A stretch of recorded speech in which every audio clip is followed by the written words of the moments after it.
मुद्दाम डोक्यावर फुले पगडी घालून उभा आहे बोलायला, कारण जेव्हा या देशामध्ये ढोल गंवार शूद्र पशु नारी सब ताड़न के अधिकारी हे ब्रह्मवाक्य मानलं जात होतं, त्याचं पालन होत होतं, तेव्हा स्त्री स्वातंत्र्याचा स्त्री शिक्षणाचा पुरस्कार करणारे पहिले समाज सुधारक कोण होते तर ते महात्मा ज्योतिराव फुले होते।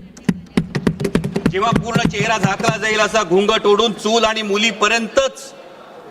मूल यापर्यंतच महिलेला राखून ठेवलं जात होतं, तिला बंधनात ठेवलं जात होतं, माणूस म्हणून सुद्धा जगण्याचा अधिकार नाकारला जात होता, तेव्हा ज्यांनी उंबरठा ओलांडला, शेणगारा सोसला, पण स्त्रीला अक्षरांची ओळख करून दिली, तिला तिच्या स्त्रीत्वाची जाणीव करून दिली, त्या क्रांतिज्योती सावित्रीबाई फुले, या फुले दाम्पत्याचं फार मोठं योगदान या संपूर्ण प्रवासात आहे।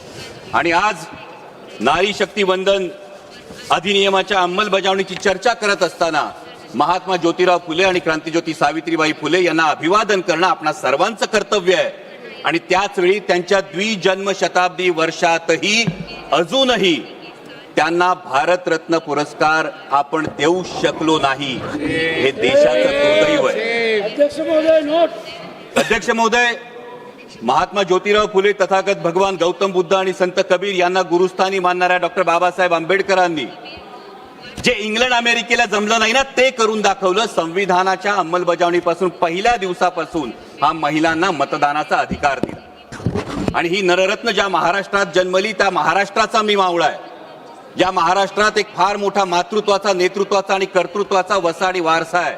जो मातृत्वाचा वसाडी वारसा आहे तो राष्ट्रमाता जिजाऊ माँसाहेबांचा आहे, कर्तृत्वाचा वसाडी वारसा क्रांतिज्योती सावित्रीबाई फुल्यांचा आणि नेतृत्वाचा वसाडी वारसा पुण्यश्लोक अहिल्याबाई होळकरांचा आहे। आणि त्यामुळे या महिला आरक्षण विधेयकाला विरोध असण्याचं काही कारणच उद्भवत नाही। इतकंच नाही अध्यक्ष महोदय, तर देशात पहिल्यांदा स्थानिक स्वराज्य संस्थांमध्ये 33% महिला आरक्षण देणारं राज्य हे महाराष्ट्र होतं आणि तेव्हाचे मुख्यमंत्री होते आदरणीय शरदचंद्रजी पवार साहेब।